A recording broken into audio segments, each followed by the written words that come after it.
Well, we've got breaking news out of the NFL where Chris Jones has agreed to a restructured one-year deal to return to the Chiefs. Jones decided to hold out of training camp in search of a new deal and missed Kansas City's Week 1 loss to the Lions.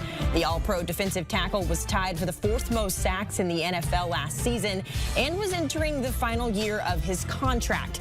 Still no word yet on if he will be ready for the Chiefs' Week 2 showdown in Jacksonville, but certainly an impactful player for that Chiefs defense. 15.5 sacks, tied for fourth in the league at 77 pressures, 29 QB hits.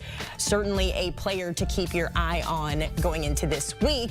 Let's go ahead and welcome in former defensive lineman Douzable to talk about this, because we actually had this breaking news with Nick Bosa last week when we talked about his contract, how that would impact Chris Jones going forward. It sounds like they got a deal done. Your initial reaction to this big news? Yeah, I know for Chris Jones and Chiefs Nation, it's about time, right? This is their best defensive player, and they sorely missed him on Thursday night against the Detroit Lions. Let's put this into perspective. If you look at that game and how it played out, like Jared Goff was back there just chilling a lot of that game. And, you know, Mike Dana, who has some versatility to rush outside, inside, was able to get a sack from the inside. So now when you add a guy like Chris Jones to that, now you have two defensive tackles that could really get after you, because, again, Mike Dana kicks inside, and then Felix and DK Uzama, they put him outside, and George Karlaftis outside. But now you have your leader on defense. I mean, nobody made more big plays on defense than Chris Jones did last year. Let's just talk about it. Like, when they needed to go to the Super Bowl, AFC Championship game, Chris Jones hadn't had any playoff sacks. He was able to get to Joe Burrow, not once, but twice. And when they needed it the most, like 3rd and 15, and we've seen Joe Burrow so many times get out of the grasp of Chris Jones just the year before, but other defensive linemen, Chris Jones moved out to edge, was able to beat the right tackle and get a sack for the Bengals to kick the ball back to Patrick Mahomes in our office, and the rest was history, right? Harrison Buckner kicked them to the Super Bowl. They eventually won the Super Bowl. So this was a deal that we felt like should have been done a long time ago because the market was kind of set. It's interesting to see that it happened to only be a one-year kind of incentive-based extension, right? Because he had 1 year left on his deal, so they give him a little bit more money this year.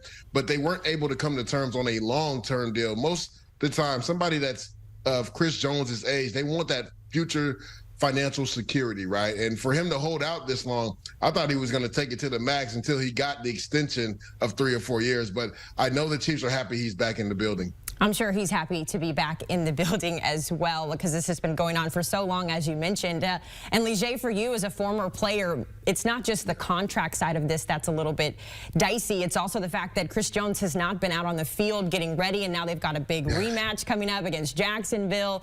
What's the preparation like for a player like this who's got to jump right back in, especially when you could tell the Chiefs needed him last week? Yeah, Haley, when you look at this, and I talked about this before, like as a veteran player, you usually need about a 2-week ramp-up period. Now, some players are different. We saw DeAndre Hopkins come off suspension and get like 12 targets in his first game and was the best receiver for the Arizona Cardinals last year. But then you look at Nick Bosa, he played, you know, Sunday versus the Pittsburgh Steelers. It didn't seem like he had any drop-off compared to what the Nick Bosa we've seen in the past. I saw a video recently, me and Pete Prisco saw a video of Chris Jones. He looks lean. He looks like he's ready to go. Now, again, you do need that ramp-up period, because even as a veteran player, the only way to get in football shape is to actually play football. So it'll be interesting to see how the Chiefs, you know, play Chris Jones this week, even if he does play, because we don't know. Maybe they want to be on the safer side and make sure he gets one more week of preparation before playing him. I don't know if they can do that since they've already lost one game. And let's look at the totality of this, right? The Jacksonville Jaguars are heading into a buzzsaw because if Chris Jones is able to play, and then also if Travis Kelce comes back, you're going to get a pissed-off Chiefs team versus Jacksonville this week. So that should be a really good game down in Jacksonville. But knowing Chris Jones, I trained with him down here in South Florida before. He will be ready to play. So I know no matter what the coaching staff said, he's going to be chomping out the bit to get out there and play this week versus Jacksonville. Yeah, definitely. And the Chiefs looking to not drop back-to-back games. Leger Douzable giving us all of the insight on this Chris Jones signing. Leger, thank you so much. And a reminder, you can catch the NFL on CBS, both on the channel and streaming on Paramount+. A lot of really good games happened this past week. We've got plenty more coming up later this week as week 2 in the NFL kicks off.